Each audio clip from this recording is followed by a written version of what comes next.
Hey my friends, Rachel, the Water Fire Mama here. This video is for anyone who is really struggling to feel okay through a big crisis in their lives or because of the relentless demands of special needs caregiving. Today we're going to talk about how to think our way into feeling better, how to act our way into feeling better, and what to do when those first two approaches don't work. Welcome back.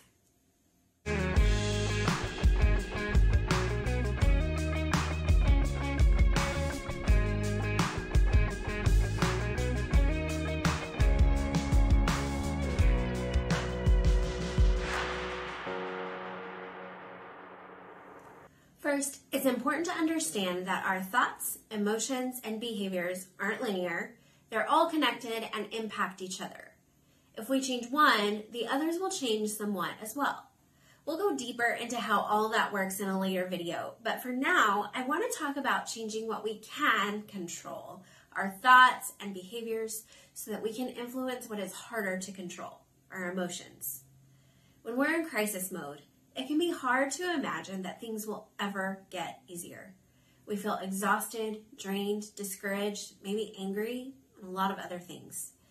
We may have thoughts like, this is never going to get better, or I can't do this, or this is so unfair. These thoughts spring out of our emotions as well as amplify and feed into them. One really important truth that I teach my clients is, feelings aren't facts. In other words, just because you feel something or think something doesn't mean it's true.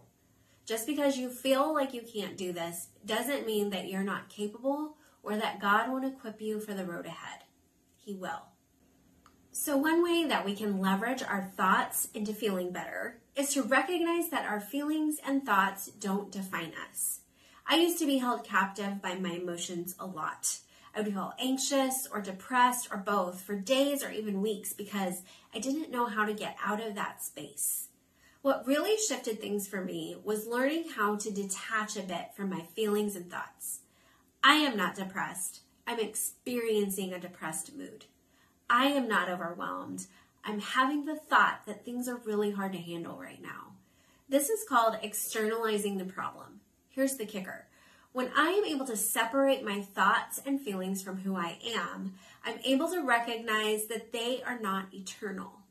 Getting a wider perspective of those thoughts, feelings, and my current situation allows me to minister to my own needs. If I can get a meal, a shower, and some sleep, a lot of times I'll feel better and another round of caregiving seems much more doable. Another important truth I teach my clients is, what you focus on expands. In other words, you find what you're looking for. There's a mechanism in our brains called the reticular activating system. Basically, this means that your brain goes on a hunt for what you tell it to find, and it filters all other possibilities into the background. So, if you're focused on the disadvantages and limitations that this season is bringing you, those are going to grow bigger in your mind, and you'll be less likely to notice the good things that you still have going on.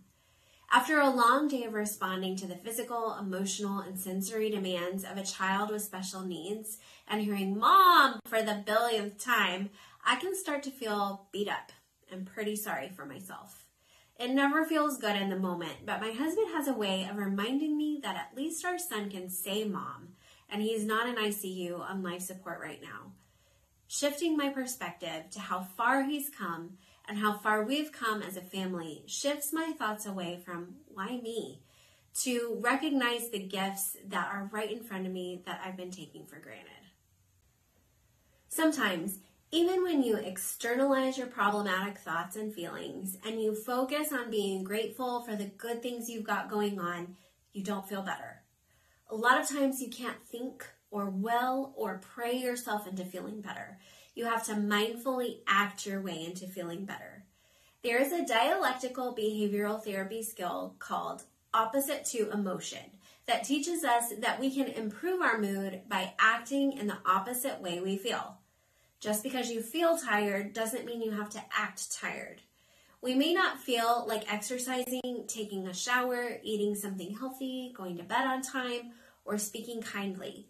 But we can do those things anyway with the mindful intention that they are good for us and they will collectively help us feel better.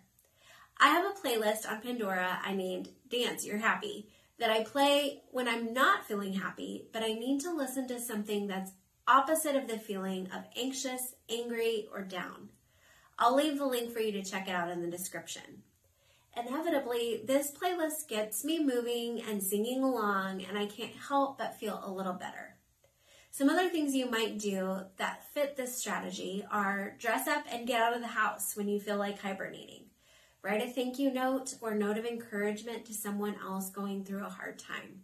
Or make a list of small tasks that you could do that would give yourself a sense of control or mastery, and then tackle that first thing on your list.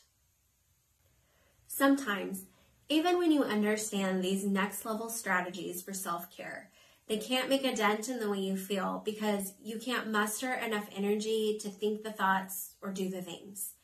You may be dealing with a clinical level of depression and or anxiety. Couple of things you can do.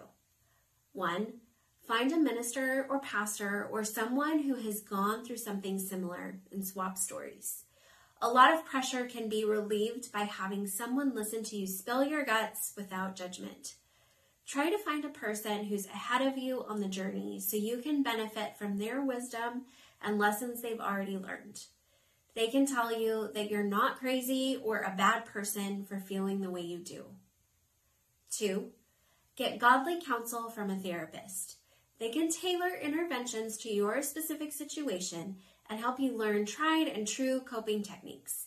If you're afraid that you can't afford professional counseling, many therapists offer sliding scale fees. And pre-licensed therapists, while not as seasoned, often charge significantly less than fully licensed professionals with decades of experience. If you feel limited by not being able to leave the person you care for, many therapists now offer virtual appointments so you don't have to leave your house. And 3, you might consider getting a prescription for an antidepressant or an anti-anxiety medication. While they are not the answer to everything, these medicines can help you to implement healthy routines and edit the beliefs that are keeping you stuck in depression and anxiety.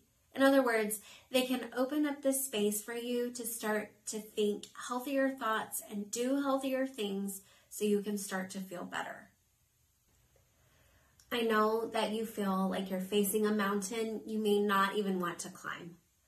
Try to remember that you cannot pour from an empty cup, and no one will prioritize your self-care if you do not. Your spouse, your kids, your community, and you, especially you, deserve to have the best version of yourself show up. So reach out and get the help you need so that you can keep on climbing.